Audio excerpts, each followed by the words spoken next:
নমস্কার, আমি রূপসী হালদার। আজকে আবার চলে এসেছি একটি নতুন পর্ব নিয়ে।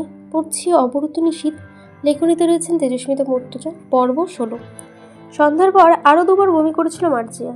অন্তু সোফার উপর ছিটিয়ে থাকা কাপড়গুলো ভাঁজ করে ঘরটা ঝাড়ু দিয়েছে। অন্তি খুব খিটখিটে মানুষ। বিছানায় বসার সময় চাদরায় হাত বুলিয়ে বসার অভ্যাস আছে। কিটে প্রেগনেন্সি পজিটিভ এসেছে। তারপর বেশ কিছুক্ষণ নিঃশব্দে কেঁদেছে মার্জিয়া। রাবিয়া প্লেটে করে ভাত আনলেন। মার্জিয়া খেতে অস্বীকার করলো, রুচি নেই তার। অন্তু জিজ্ঞাসা করলেন, নিজের টের পাননি শরীরের এই অবনতি দেখেও? মার্জিয়া সেই সব এড়িয়ে কাতর স্বরে বলল, তোমার ভাই আসছে না কেন অন্তু? ভালো লাগছে না এমনিতেই শরীরটা, তার উপরেই টেনশন। অন্তু মার্জিয়ার কাতর মুখ থেকে নজর ফেরায়, গম্ভীর স্বরে বলল, টেনশন না করুন, আবু মসজিদ থেকে আসলে বলছি কিছু একটা করা যাবে। আপনি চুপচাপ শুয়ে থাকুন, পারলে কিছু খেয়ে নিন। এসবাই নিজের সাথে সাথে আরেকটা প্রাণীর যত্ন থাকতে হবে আপনাকে। রাবেয়া খুব জোর করে কয়েক লোকমা খাবার তুলে দিতে পারলেন মার্জিয়ার গালে। কাঁদতে কাঁদতে মুখ চোখ বসিয়ে ফেলেছে। দিন শেষে মেয়েটা অন্তুকে ভীষণ ভালোবাসে, এটিই চিরন্ত সত্য। অন্তু চলে এলো বাইরে। তার মাথায় বহু নেতিবাচক ভাবনা আসছিল। সেদিন একটা গুন্ডা ধরনের নোংরা লোকের সাথে কোথায় যাচ্ছিল অন্তিক। অন্তুর মাথা ভার হয়ে এলো। কি অধপতন অন্তিকের! আমজাদ সাহেবকে তার ছেলের ব্যাপারে এমন কথা কিভাবে বলা যায়? দিন দিন পারিবারিক পরিস্থিতি এত সংকটাপন্ন হয়ে উঠেছে কেন? আমজাদ সাহেব জায়নামাজ শেষে ফিরলেন জামায়াত শেষে ফিরলেন। দুইবার আব্বু বলে ডেকেও কিছু বলতে পারছিল না অন্তু। আমজাদ সাহেব গম্ভীর কণ্ঠে বললেন, কথা কেন এমন গলায় আটকাবে? স্পষ্ট কথা বলতে শেখাইনি আমি? চোর বা অপরাধীর কথা সাজাতে গিয়ে হুমড়ি খাই। তুই কি সেরকমই কিছু বলতে যাচ্ছিস? অন্তু দীর্ঘশ্বাস ফেলে বলল, তোমার ছেলে কাল সকালে বেরিয়েছে, এখন অবধি বাড়ি ফেরেনি। মানে প্রায় 1.5 দিন হলো তার পাত্তা নেই বাড়িতে। আব্বু তুমি চিন্তিত না হও, সে বাচ্চা নয়, চলে আসবে। তবুও তোমাকে জানানো প্রয়োজন বলে মনে করলাম। শেষের দিকে অন্তু সামাল দেওয়ার জন্য ব্যর্থ প্রচেষ্টা করলো। আমজাদ সাহেব তসবির রেখে উঠে গিয়ে পুকুরের পাশে জানলাটা আটকে দিয়ে বললেন, বাচ্চা বোঝাচ্ছিস? আসলেই কি আমি এত দুর্বল আর অপদার্থ হয়ে উঠেছি যে ছোট ছোট বিষয়গুলি নিতে পারছি না আজকাল? তেমনটা নয়, কিন্তু একের পর এক এমনই ঘটনা হচ্ছে। এটাকেই তো বলবে জীবন অন্তু। যখন দেখবি জীবন সমতল রাস্তায় বেশ আরামে গড়িয়ে গড়িয়ে দুলদুলিয়ে চলছে, তখন বুঝবি তুই স্বপ্নে আছিস। অল্পক্ষণের মাঝে ঘুম থেকে জেগে উঠবি, কারণ বাস্তবতা হলো পাহাড় কেটে বানানো সরু রাস্তা, যার পদে বাঁক, উঁচু নিচু খাদ, আর যে কোনো সময় জীবন নামক গাড়িটি উল্টে পড়ার সম্ভাবনা দিয়ে ভর্তি। এসব দিক ভয় পাবো, তার আগে আমি মাটির তলায় শহীদ হয়ে যাব। অন্তু চেপে চোখ জোড়া বন্ধ করে ফেললেন। বিড়বিড় করলো, প্লিজ আব্বু, প্লিজ চুপ করো, কিছু হয়নি, হবেও না। আমজাদ সাহেব বের হওয়ার মুহূর্তে অন্তু কোত্থেকে দৌড়ে এসে হাত চেপে ধরলো হুড়মুড়িয়ে। আমজাদ সাহেব গোমরা মুখে বললেন, পাগলামি না করে ঘরে গিয়ে পড়তে বস। সেই দিন পরীক্ষা দিয়ে এসে 2 দিন বেশ ফাঁকিবাজি করেছিস। আমি এখনই ফিরে আসবো। আমিও কি এখনই ফিরে আসবো? একটু ঘুরে আসি, চল। ধমক দিলেন আমজাদ সাহেব। বড় হোসনি? আর কবে বড় হবি? আমি কি শোকে যাচ্ছি নাকি? পিছু নিতে হবে।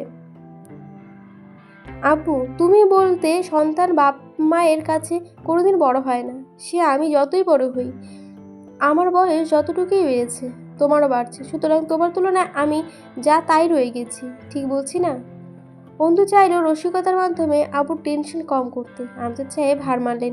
মৃদু ধমক দিয়ে বললেন, চাদর নিয়ে আয় যা, ঠান্ডা লাগে না গায়ে? অন্তিকের দোকান বন্ধ পাওয়া গেল। পাশের দোকানদার জানানো কাল থেকে দোকানই খোলেনি। এরপর বেশ কিছুক্ষণ নীরব হয়ে দাঁড়িয়েছিল দুজনই রাস্তার পাশে। অন্তু ঠিক বুঝতে পারছিল না আব্বুর অভিব্যক্তি। গম্ভীর মানুষের এই এক সমস্যা, তাদের উত্তেজনা বা শান্তভাব সবসময় একই রকম, চুপচাপ। সে বুঝতে পারছিল না কী করে পরিস্থিতি সামাল দেওয়া যাবে। অন্তি গতকাল বাড়ি থেকে দোকানের উদ্দেশ্যে বেরিয়ে দোকানেই আসেনি। তাহলে কোথায় গিয়েছিল? এখন কোথায় খুঁজবে ওকে? কোথায় পেয়ে যেতে পারে? অবচেতন মস্তিষ্ক থেকে নেতিবাচক ভাবনায় উঁকি মারছে। অন্তুর ধমকে তাদের ভেতরে পাঠালো। আমজাদ সাহেব আচমকা শক্ত করে চেপে ধরলেন অন্তুর বাম হাত। অন্তু মনে করলো সে আবার এই গোটা মহাবিশ্ব ব্রহ্মাণ্ড জয় করে ফেলতে পারবে নিমিষে। তাতে তার গায়ে একটু আঁচড় লাগার সম্ভাবনা নেই আর। চোখ বুজে দুটো শ্বাস ফেলে বলল, আব্বু, তোমার ছেলের দুটো কলেজ লাইফের বন্ধুকে আমি চিনি, তুমিও তো চেনো। আব্বুর হাত ধরে রাস্তা পার হলো অন্তু। চাদরের এক প্রান্ত কাঁধ থেকে পড়ে গেছে। আমজাদ সাহেব অন্তুর হাত ছাড়লেন না, বরং বাম হাত দ্বারা চাদর কাঁধে তুলে দিয়ে একটা ধমক দিলেন, সর্দি লাগবে, 1 পয়সার ওষুধ কিনে দেব না, মনে রাখিস। ভালোভাবে চাদর জড়িয়ে নে গায়ে, ঠান্ডা কিন্তু কম নেই বাইরে। বন্ধুরাও এখন সংসারী হয়ে গেছে। পুরনো শিক্ষকদের দেখে ব্যস্ত হয়ে পড়ল। আমজাদ সাহেব সকলের অনুরোধ নাচক করে কেবল অন্তিকের খোঁজ করে বিদায় হলেন। সম্ভাবনা সকল জায়গায় খোঁজ নিয়েও বিশেষ ফায়দা হলো না। এখনও অন্তিকের নম্বর দুটোই বন্ধ। রাস্তার দুপাশ থেকে উঁচু ফুটপাতের ধারে বসলো। অন্তুর বুক কাঁপছে। চুপচাপ বসে থাকা আব্বুর মনে কি যেন বয়ে যাচ্ছে, তা আন্দাজ করতে চাইল। খুব করে মনে হলো যদি সে ম্যাজিক জানতো, এখনই অন্তিককে এনে সামনে দাঁড় করাতো। এরপর এক লহমায় ভেঙে দিত বাপ ছেলের মাঝের কঠোর দেওয়ালখানা। বুকের ভার সহ্য হচ্ছিল না ওর, অসহায় লাগছিল খুব। সে কেন পারে না আব্বুর পেরেশানির সহজ সমাধান হতে? সমস্যাগুলো তার নাগালের মাঝে হয় না কেন? বেশ কিছুক্ষণ দুজন চুপচাপ পাশাপাশি বসে রইল। রাস্তার ওপারে ফুটপাতে ভাপা পিঠে বিক্রি হচ্ছে। আমজাদ সাহেব জিজ্ঞাসা করলেন, পিঠা খাবি? অন্তু তাকালো আব্বুর দিকে, অল্প হাসলো। মানুষটি বরাবরই নিজেকে পাথর প্রমাণ করতে চেষ্টা করে, যেন এই জগতের কোনো ব্যর্থ বা উদ্বিগ্ন তাকে কাবু করতে না পারে।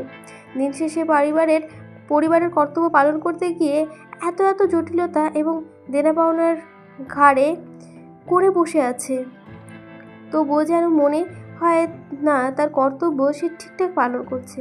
অন্তু মাথা নেড়ে বলল, আব্বু, আর মনে বললেন আমজাদ সাহেব, থানায় একটা জিডি করলে কেমন হয়? আমিও ভাবছি। থানায় একটা সাধারণ বিবরণ ডায়েরি করে দুজনে বেরিয়ে এসে থানার বাইরে দাঁড়ালো। আমজাদ সাহেব ফোন করলেন কাউকে। অন্তু ইশারায় জিজ্ঞাসা করলে বললেন, মুস্তাকিনকে জানিয়ে রাখি। অন্তু আর কিছু বলল না। তার মনে হলো খুব শীঘ্রই সব কিছু ঠিক হয়ে যাবে। চিন্তা করার কারণ নেই। সে শুধুই এত বেশি ভাবছে। টিকিট কাউন্টারের টুকটাক ভিড়, রাজধানী শহর বলে কথা। হাত ঘড়িতে সময় দেখল জয়, 11:53 বাজে। সে ফ্ল্যাট থেকে বের হয়েছে 11:15 দিকে। এরপর বিয়ার কিনতে গিয়ে দেরি হয়েছে। দৌড়ে বাসে উঠল। এত রাতেও সবগুলো সিট বুক। তার জন্য একটা সিট রয়েছে। একটা পাশে মেয়েটা জানলার ধারে বসে আছে। জয় গিয়ে দাঁড়িয়ে কাঁধ থেকে ব্যাগ খুলতেই মেয়েটা উঠে দাঁড়িয়ে খ্যাক করে উঠল, একদম এখানে বসবেন না, আমি আপনার পাশে বসে যেতে পারবো না। এখানে বসবেন না আপনি, আমি বসতে দেব না। বাস ছাড়বে এক্ষুনি। জয় রাগ সামলাতে বলল, আর কোনো সিট ফাঁকা নেই? দুজনের বসার জন্য যথেষ্ট জায়গা আছে, 2টা সিট, আপনি বসেন, অসুবিধা হবে না। মেয়েটা কর্কশ সুরে জোরে জোরে চেঁচিয়ে উঠল, বললাম না আমি আপনার পাশে যাব না, যেতে পারবো না। কোনো ছেলে মানুষকে পাশে আমি বসি না, অন্তত রাতের জার্নিতে। চুপ কর শালি, চুপ। জয় চট করে নিয়ন্ত্রণ হারালো। গলার ভেতরে এক খাবলা টিস্যু গুজে দেব, আর এক ফোঁটা আওয়াজ গলা দিয়ে বের হলে, চুপ থাক শালির মেয়ে। সকলে উঠে দাঁড়ালো। হেল্পার এগিয়ে এলো। জয় দাঁত খিচে বলল, এই চেংড়ি, নাম, তুই নাম, নেমে যা বাস থেকে। মেয়েটা কেঁপে উঠল। জয় আঙ্গুল নাচিয়ে ইশারা করলো, বের হ, সিট থেকে বের হ, বের হ, নাম, যা তোর সিটের। আমার এখানে একটা বাজে ভাষা ব্যবহার করেছে, ওটা স্কিপ করি। হ্যাঁ, তুই আমার পাশে দূর, তুই আমার পাশে তো দূর, তোরে আমি এই বাসে যাইতে দেবো না। মেয়েটা কিছু বলতে গিয়ে জয় ঠোঁটে আঙুল চাপলো, চুপচাপ নেমে দাঁড়া, নয়তো একটা লাথি মেরে নামিয়ে দেবো, পরে যাবি, মাজার টাজার নকশা পাল্টে যাবে। হেল্পার কিছু বলতে আসলে জয় থামালো, তুই চুপ থাক, ওইদিকে সরে দাঁড়া, ওকালতি করতে আসলে বাসটা পেছন দিয়ে ভরে দেবো একদম শালা। মেয়েটার দিকে ফিরে বলল, শালি, ভদ্রতা মারাও, ভদ্রতা শিখাও আমারে। যে মাগি কোনো ছেলের পাশে বসে যেতে পারবে না, সে রাত 12টার সময় একা যাতায়াত করে হে? পাগলে থাপড়ায় আমারে। ভাতের বদলে কি খড় খাই? ভদ্রতা কোনো মতো সম্মান দিতে ইচ্ছে করলেও ভদ্র সাজা বিষয়টা হজম হয় না আমার। তোরে দেখা লাগতেছে না তুই বিপদে পড়ছস কোনো। তার মানে স্বেচ্ছায় রাত দুপুরে একা সফর করবার পারো, আর ছেলে মানুষের পাশে বসতে পারো না? তার মতো তোর মতো বালডারে লারে কোন শালা? আমারে দেখে কি বালবাটা মনে হয় যে তোর পাশে বসলেই সুরসুরি উঠে যাবে? সুশীলা নারী তুমি, শালি আমার নাটক। তোরে আমি সিনেমা দেখাই, দাঁড়া। পকেট থেকে মানিব্যাগ বের করে বলল, দে টিকিট দে, দে টিকিট দে তোর।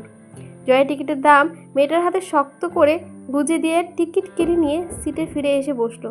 হেল্পার তখনও দাঁড়িয়ে জয় সিটে গায়ে এলিয়ে দিয়ে চোখ বুজে বলল, আপনার এবার কি সমস্যা? মাথা কাজ করলে বাসের দরজায় মাথা কাজ না করলে বাসের দরজার সাথে জোরে জোরে কটা ঠুকে নিন, ক্লিয়ার হয়ে যাবে। 2টা সিটই এখন আমার। এবার গাড়ি ছাড়লে এমনিতেই পৌঁছাতে সকাল হবে। হেল্পার ভয়ে বলতে পারলো না, গাড়িতে অ্যালকোহল অ্যালাউড নয়।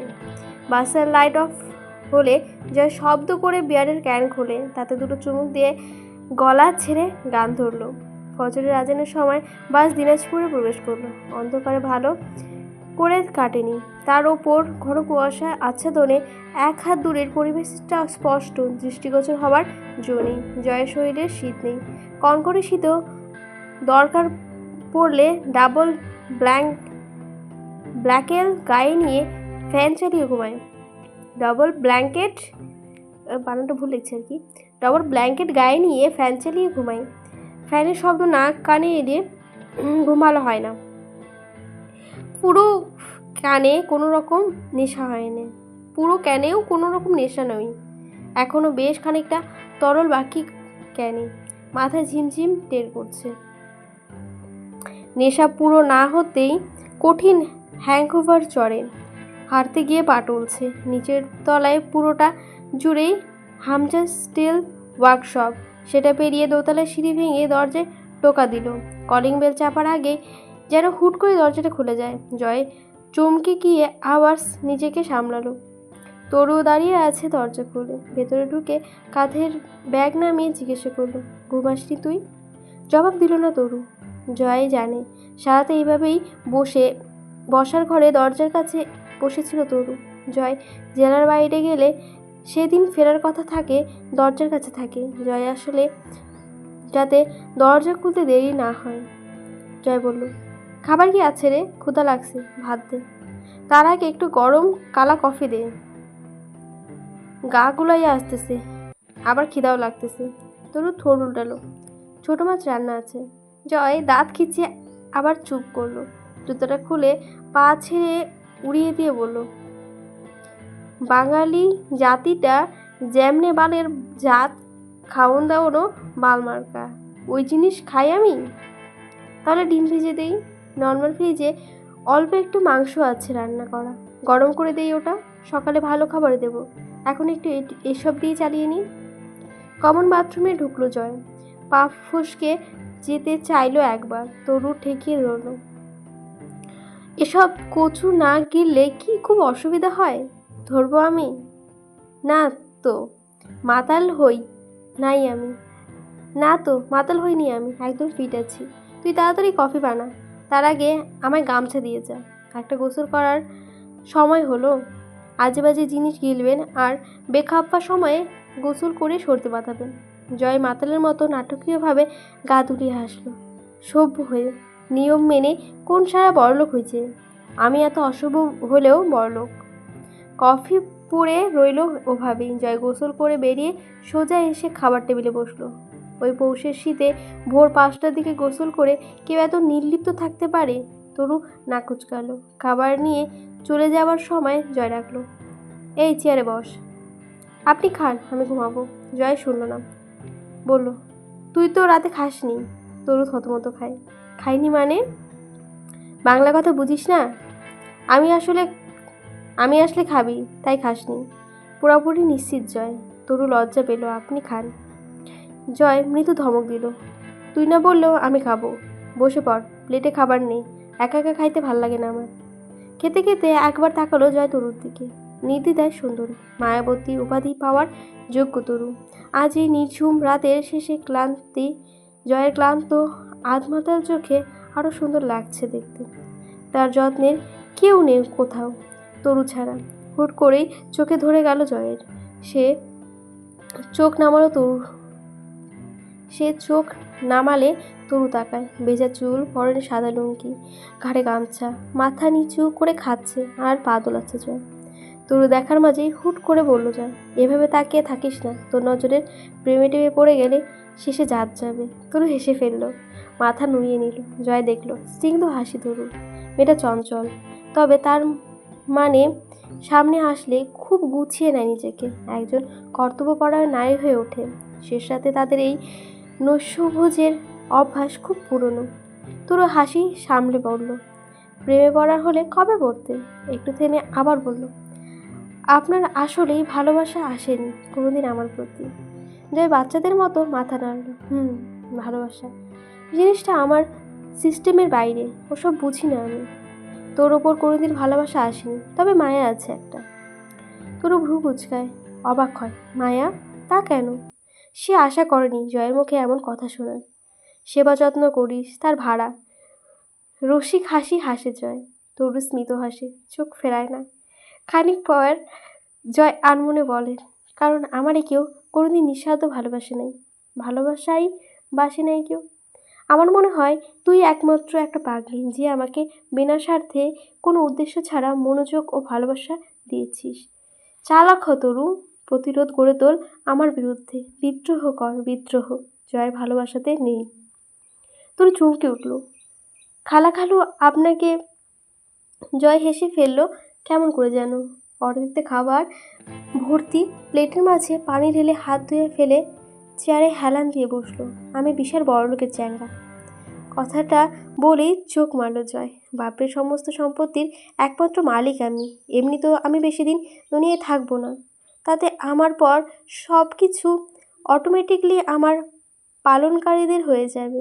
যেটাকে তুই তাদের ভালোবাসা বলতে চাইছিস, সেই তথাকথিত যত্ন আমি রাস্তায় কারো কাছেও পেতাম।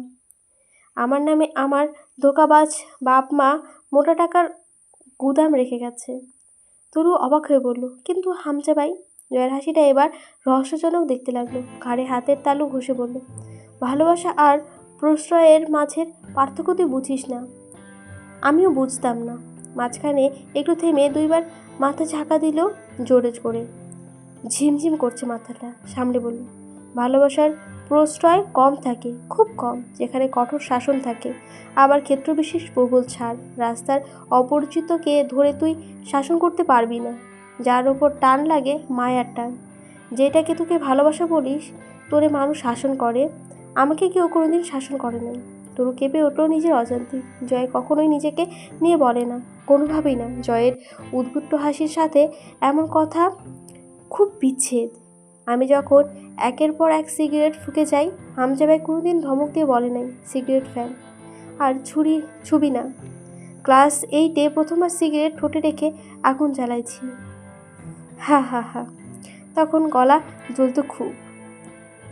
এক একবার ধোয়া লাগার সময় গলা দিয়ে পুড়তে পুড়তে যেত নিকোটিন। কেউ সেদিন চ্যাটাং করে একটা থাপ্পড় মারে কেড়ে নেয়নি সিগারেটটা। গলা পুড়েছে, আমি ধোয়া টেনে গেছি। এক সময় সয়ে গেল, আর ছাড়তে পারলাম না। হামজা ভাই জানলো, কিন্তু বুঝি কিছু বলল না। কলেজে ওঠার পর দেখলাম বন্ধুরা ইচ্ছে মতো চুল কাটতে পারে না, বাপ নাকি মারে। আমি যেমন খুশি, যেভাবে খুশি, যা খুশি তাই করে বেড়াতাম। সবাই আমার এই জন্যই লিডার মানতে শুরু করলো। আমি ওদের কাছে স্বাধীন চেতা, ভাবের গুরু হয়ে উঠলাম। তখন মনে হতো শালার আমারই তো জীবন, আর কি। সবগুলো শালা দুর্ভাগা। কি জীবন ওদের, ইচ্ছে মতো কিছু করতে পারে না, বাপের গোলাম সবগুলো সবগুলো। খবিস। হা হা হা। টেবিলে ঝুঁকে পড়ে ঘাড় মুচড়ালো এদিক সেদিক। এরপর পরপর চোখের পাতা ঝাপটাতে কয়েকবার। চোখ বুজে হাসলো একবার। পরে বুঝলাম ওদের মতো দুর্ভাগা আমি চাইলেও হতে পারবো না। ওরা দুর্ভাগা কারণ ওদের বাপ মা আছে, চুল কেটে বাড়ি গেলে বাপ মা মারে, গালি দেয়। সিগারেট টানলে বাপ জানলে খবর খারাপ করে। আমার ওই সব হওয়ার চান্স নেই, কারণ আমার তো বাপ মা নেই। হে হে, কে মারবে, গালি দেবে? আমাকে শাশুড়ি বা করার কেউ আছে নাকি? আমি সিকান্দার, আমি বাচ্চা। টেবিলের ওপর এক কোণে কফির মগ রাখা ছিল। কফি ঠান্ডা, শরবত হয়ে গেছে। তাতে চুমুক দিয়ে বলল, রাত করে বাড়ি ফিরলে হামজা ভাই জানলে 2-4টা গালি দেয় মুখে, কিন্তু তা ভয় পাওয়ার মতো না। মাল গিলে ঢুকতে বাড়িতে ঢুকলে মামি যত্ন করে ঘরে তুলে শুয়ে দিয়ে যায়। আমার বন্ধুরা বলতো রাত 11টার সময় বাড়ি ঢুকলে মা নাকি বাপের কানে অভিযোগ লাগায়, পরে বাপ প্যাদানি দেয় ইচ্ছে মতো। মা জগতের ওপর চরম রাগ হতো আমার। আমার মামি তো রাগ করে না। আমি শেষ রাতে বাড়ি ফিরল দিব্যি হাসি মুখে দরজা খুলে চুপি চুপি ঘরে তোলা আমায়। আমার মাও নেই, ভয়ও নেই। কেউ কেন কেন এত সুখ পেয়েছি আমি বলতো? কারণ আমার অপরাধ, আমার বখাটেপনা দেখে 2 গালে কষে 2টো থাপ্পড় মারার মতো বাপ নামক বিপদটা ছিল না আমার। চুল বড় করে কাটলে তা ছোট করে কেটে আসতে ফেরতে পাঠাতো না আবার সেলুনে। মা নামক ঘ্যান ঘ্যানের রেডিও ছিল না আমার। দিন দিন পাওয়ার আর জিদ সীমান্তরাল বাড়ে উঠছে খালি। দাঁত বের করে হাসলো জয়। মামার সাথে চাকরের মতো ব্যবহার করেও কোনোদিন একটা ধমক খায়নি। ডান কানে তর্জনী আঙ্গুল ঠেকিয়ে ঝাঁকালো। 2বার চোখ ঝাপটে মুচকি হাসলো আবার। প্রতি মাসে ব্যাংক থেকে আমি যে পরিমাণ টাকা উঠাই তার বেশিরভাগই 1 ভাগও লাগাইনি। আমার কোনো দিন এত আয়েশ করে চলার পরেও বাকিটা এবারই খেয়েছে। আমার কোনো দিন শাসন করা হয়নি। আমার ভালোবাসাই নাই কেউ। একটু থেমে বলল, অর্থাৎ একজন মানুষের জন্য তার আশেপাশের মানুষ ভালোবাসার প্রকার ভিন্ন। হামজা ভাই আমার প্রশ্রয়দাতা, কিন্তু ওই যে আমার 5 জনের মতো ধমক ধামক টাইপের ভালোবাসা পাই নাই আমি। তরু মনে হলো জয়কে দেখেই যতই মনে হোক সে মাতাল হয়নি। সে বেশ ভালো রকমের ভিনটেজ কন্ডিশনে আছে। নয়তো তার ওপর বোমা মেরেও একটা দুঃখের বা ব্যক্তিগত আলা বের করার উপায় নেই। সে বিড়বিড় করে বলল, সব বুঝেও কেন খারাপ হলেন আপনি? জয় উঠে দাঁড়ালো। পরে আবার চেয়ারে কুনো রেখে ঝুঁকে দাঁড়িয়ে বলল, খারাপ হয় না তরু, খারাপ জন্মায়। তরু প্রতিবাদ করল, উল্টো বললেন, খারাপ হয়ে কেউ জন্মায় না, পরে জীবনের ধারায় তার খারাপ হয়। মাস্তালের মতো মাথা দুলাই যায়। ও, ভুল বলেছি। তাহলে হবে হয়তো তাই, কিন্তু আমার খারাপ হওয়ার পেছনে কোনো কারণ নাই। আমি খারাপ তাই আমি খারাপ, কারণ আমি খারাপ। মাথা ঝুঁকিয়ে খানিক চুপ করে থেকে আবার অন্য স্বরে বলল, যখন আমি খারাপ হয়েছি তখন বুঝি নাই, আমায় কেউ ভালো হতে বলে নাই, অথবা খারাপ হওয়ার থেকে আটকায়নি। তা বুঝলাম তো এই তো সেই দিন মানুষ 18 বছরে ম্যাচিওর হয়। আমি 25-এর কোটা পেরিয়েও ঠিকমতো কিছুই বুঝিনি। যা বুঝেছি তা বোঝার ঠিক হয়নি। হঠাৎ জিজ্ঞেসে করলো তরু, আপনি বিয়ে করবেন না? জয় ভাবুক হবার নাটক হলো। করলে তোকে করতাম, যত্ন তো কম করিস না আমার, কিন্তু বাইরের থালার স্বাদ চেখে বেড়ানো পাবলিক আমি। শুধু শুধু কাউকে ঘরে তুলবো ঘর পাহারা দিতে? তাছাড়া ভালো না বেশে বিয়ে করা ঠিক নয়। আমি কারো প্রেমে পড়ি নাই কোনোদিন। তুই মায়ায় বাঁধিস, কিন্তু আমি জানি ওইটারে ভালোবাসা বলে না। তোর যত্ন মনোযোগ আমার ওপর অপরিহার্য তরু, তুই ছাড়া দিন চলে না। কিন্তু কেন যে তোকেও ভালোবাসতে পারলাম না? ভালোবাসলে সত্যি বিয়ে করে ঘরে নিয়ে যেতাম। শালা, আমার আর উন্নতি হবে না রে। তরু চোখ দুটো সজল হয়ে উঠেছিল। ভাঙা কণ্ঠে ক্ষোভের সাথে বলল, মায়া কেন লাগে? দয়া হয় আমার উপর, তাই না? দয়া না, মায়া। মায়া কেন আছে? জয় এবার প্যাচ প্যাচ হাসল। আমিও অনাথ, তুই বাপ মা থেকেও অনাথ। চড়ে চড়ে খালাতো ভাই। আকাশ পুরোপুরি আলোকিত প্রায়। জয়ের রুমে যেতে যেতে বলল, খাওয়া শেষ করে একবার রুমে আয়। তরু জয়ের রুমে ঢুকলো মিনিট 5-এর পরে। জয় জানলার ধারে দাঁড়িয়ে সিগারেট টান দিচ্ছিল। বোঝার উপায় নেই জয়কে মাতাল নাকি স্বাভাবিক, কিছুই বোঝা যাচ্ছিল না।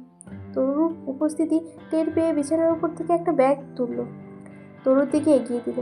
এবার চুপচাপ আমার রুম থেকে বের হয়ে যাবি। Without any pain pain. তরু দেখলো ভেতরে একটা নীল শাড়ি। দুঃখ করে কান্না পেল। মাঝের মধ্যে এত নিষ্ঠুর আর রহস্যজনক লাগে জয়কে। কি বলে, কি করে বোঝার উপায় থাকে না।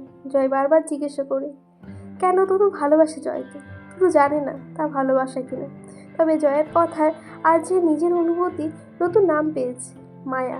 হ্যাঁ, মায়াই বটে, নয়তো কি। ছেলেটির জন্য অসীম মায়া লাগে তরু। তরু জানে জয় নোংরা, আবার সে এটাও জানে সে নিজেও নোংরা, তাই জয়ের প্রতি এই মায়া। হোক সেই নোংরাই তবে। এখন যেমন মন চাইছে শক্ত এই বুকে উতাল ঢেউয়ের মতো আছড়ে পড়তে, অথচ অনুমতি নেই প্রকৃতির, সায় নেই উদ্দীপনাবাহী সংবেদনশীল কাঠামোর। উফ, এই দুজনের সংসার হলে খারাপ হতো না সত্যি। কি সুন্দর, মানে জয়কে এটাই বলা উচিত যে করে নে তুই তরুকে বিয়ে। দুজনের খুব খুব ভালো সংসার হবে। একটু খারাপ কাজটা ছেড়ে দিলে জয়ের মতো ভালো ছেলে আর তরুর মতো ভালো মেয়ে কোথায় পাওয়া যাবে। আর দুজন রাজ্যটকের মতো থাকবে সত্যি। পড়তে পড়তে মানে চোখের জল চলে আসছে। কেমন করে বলছে কথাগুলো, ভেতরে গিয়ে লাগছে একদম। তারপর পড়ছি, হ্যাঁ একটু ইমোশনাল হয়ে যাচ্ছিলাম তো। শুক্রবারের সকাল, রাতে জিডি করে আসা হয়েছে কিন্তু কোনো খবর নেই। তবু কেন যেন অন্তুর আশাহত হতে পারছিল না। তার মনে হচ্ছিল সব ঠিক হবে, কিছুই হয়নি। আমজাদ সাহেব বাজারে গেলেন। তখন সকাল 10টা। অন্তু পরে বসে পড়ছিল শীতের সকালে তপ্তহীন রোদে। যাওয়ার সময় আমজাদ সাহেব অন্তুর পাশে বসে ছোট্ট একটা লিস্ট তৈরি করে নিয়েছিলেন। রাবেয়া রসুন পেঁয়াজ কেটে রাখলেন সেই রোদেই। মার্জিয়াকে আর ডাকা হয়নি। সারা রাত নিশ্চয়ই না ঘুমিয়ে সকালের দিকে ঘুমিয়েছে এই শরীরে।